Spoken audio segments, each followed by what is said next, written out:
혹시 예전에 맥도날드에서 빅맥 시켰는데 그 양상추가 없었던 적 기억나세요? 2021년, 2022년쯤에 한국 맥도날드에서 실제로 그런 일이 있었잖아요. 날씨 때문에 양상추 구하기가 힘들었다고. 네네, 기억납니다.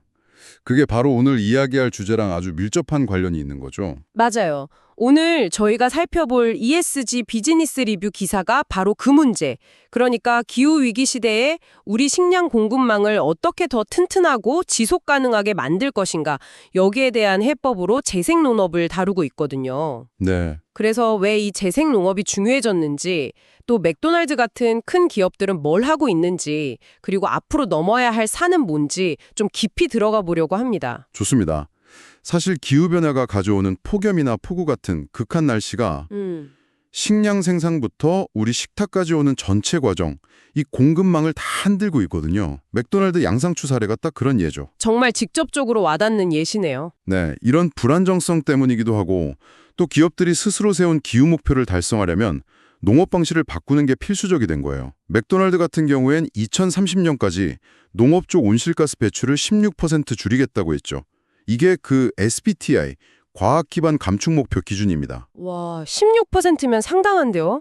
특히 맥도날드는 그 원재료 공급망, 소고기 생산 같은 데에서 나오는 온실가스가 회사 자체 배출량보다 600배나 많다고 하니까 와, 농업 단계 변화가 진짜 중요하겠네요. 그렇죠. 그만큼 파급 효과가 크다는 거죠. 그럼 이 재생농업이라는 게 정확히 어떤 방식인가요? 좀 생소하게 들릴 수도 있을 것 같아요. 네, 핵심은 땅, 그러니까 토양 건강을 되살리는 거예요. 그리고 탄소를 땅 속에 더 많이 가두는 농법이고요. 예를 들면 작물 없을 때 땅을 그냥 비워두는 게 아니라 다른 작물, 피복작물이라고 하는데 그걸로 덮어두거나요. 아, 땅을 보호하는 거군요. 네, 그리고 땅을 막 갈아엎는 거, 경운이라고 하죠. 그걸 최소화해서 흙이 쓸려나가는 걸 막고 땅 속에 좋은 유기물을 늘리는 방식이에요. 화학 비료나 농약도 덜 쓰고요. 그렇죠. 화학 비료나 농약 사용 줄이고 여러 작물 돌려짓거나 가축 키우는 방식도 좀 더 자연 친화적으로 바꾸는 것까지 포함됩니다. 그렇군요. 근데 맥도날드가 직접 농사 짓는 건 아닐 텐데 혁신 공간을 만들어서 이런 실험을 지원한다고요? 맞아요. 맥도날드는 일종의 테스터베드 역할을 하는 거예요. 직접 하기보다는 판을 깔아주는 거죠. 미국에서는 소사료에다 특별한 효소를 넣어서 소화 잘 되게 하고 메탄가스 덜 나오게 하는 실험을 하고 있고요. 오, 신기하네요. 캐나다에서는 감자 농부들한테 토양 덜 해치는 농기계 살 때 돈을 지원해 주기도 하고요. 지원도 하는군요. 영국에서는 옥스포드 대학이랑 같이 목초지를 여러 구역으로 나눠서 소들이 돌아가면서 풀 뜯게 하는 다구역 방목 실험을 하는데요. 이때 AI로 새소리 변화 같은 걸 분석해서 생물 다양성이 얼마나 좋아지는지까지 본다고 하더라고요. 와, AI로 새소리를요. 진짜 첨단 기술까지 쓰네요. 그런데 이런 결과들을 맥도날드만 갖는 게 아니라 오픈소스로 공개한다고요? 왜죠? 그게 중요해요. 혼자만 잘하겠다는 게 아니라 기술 가진 회사랑 농민들을 연결해주고 그 과정이랑 결과를 다 공유해서 산업 전체가 같이 가자는 접근인 거죠. 아, 협력 모델이군요. 네. 근데 사실 제일 어려운 건 농민들을 설득하는 일이래요. 그렇겠죠. 평생 해오던 방식이 있는데. 맞아요. 그냥 데이터만 들이미는 것보다 옆 동네 농민이 성공한 이야기, 이런 경험 공유가 훨씬 효과가 크다는 걸 알고 농민 네트워크 만드는 데 힘쓰고 있대요. 영국 유기농 우유조합 알라랑 협력하는 게 좋은 예시고요. 맥도날드가 이렇게 앞장서는 걸 보니 이게 그냥 한 기업의 노력이 아니라 전체적인 흐름인가 싶기도 한데요. 다른 기업들도 좀 움직임이 있나요? 네, 확실히 확산되는 추세예요. 파타고니아는 재생 유기농 면화 쓴다고 했고 올버즈는 재생 양모 쓴다고 했죠.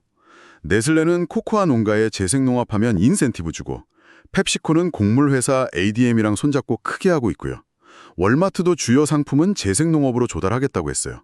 오, 정말 많은 기업들이 동참하고 있네요. 네, 심지어 OPB라고 해서 네슬레, 펩시코 같은 기업들 26개가 모인 국제연합체도 있어요.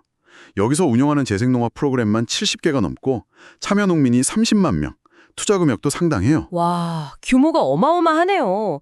흐름은 분명한 것 같은데 그래도 이 재생농업이 아직 완벽한 해답은 아닐 것 같아요. 어려움 점도 많다고 들었거든요. 네, 맞아요.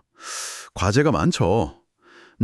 우선 전환 초기에 생산량이 좀 떨어질 수 있어요. 당장은요. 아, 수확량이 줄면 농민들한테는 타격이겠네요. 그렇죠. 그리고 새로운 장비나 기술 도입하려면 또 초기 비용이 들고요. 이걸 또 큰 농장에서 관리하는 것도 쉽지 않죠. 소비자 입장에서도 가격이 오르면 좀 부담스러울 수 있고요. 네, 소비자 득의 환경을 위해서 얼마까지 더 낼 의향이 있는지도 아직은 좀 불확실하고요. 그리고 과학계 일각에서는 그 헤펠레 박사 같은 분들은 토양의 유기물 늘리는 것만으로는 기후변화 막는 효과가 단기적으로는 좀 제한적일 수 있다. 이런 비판적인 시각도 있고요. 그럼 이런 한계들을 넘어서려면 어떻게 해야 할까요? 기술적인 해결책 같은 게 있을까요? 네, 당연히 있죠. 요즘 에그테크, 그러니까 농업 기술이 정말 중요해지고 있어요. 예를 들어서 인공위성 데이터 같은 걸로 재생농업하기 제일 좋은 땅을 찾아준다거나 베르나 같은 기업이 하죠. 자율주행 로봇이 알아서 정밀하게 밭 관리해주고 트위스티드 필즈. 로봇이 농사를 짓는 거네요. 그렇죠. 그리고 농부들이 재생농업으로 바꾸는 과정을 교육이나 자금 면에서 지원해주는 플랫폼, 클림 같은 곳, 이런 기술들이 계속 나오고 있어요. IDH 같은 기관에서는 표준화나 리스크 예측, 데이터 기반 금융 지원 같은 6가지 핵심 기술 분야를 제시하기도 했고요. 기술 발전도 중요한데 결국 농업은 사람이 하는 일이고 또 사회적인 문제랑도 얽혀 있잖아요. 다른 접근도 필요할 것 같은데요. 아, 정확해요. 기술만으로는 다 안 되죠.